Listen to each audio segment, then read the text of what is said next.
Yeah, was last day was a hard day again. I was a bit tired today. I struggled a bit, but yeah, got the job done. So happy. The bike was working great. Everything was good.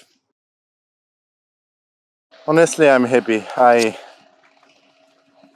don't care what the end result will be because I gave my all and I executed pretty good, performed good today, and I'm happy with the bike, with my team. They were supporting me throughout the whole days, and yeah.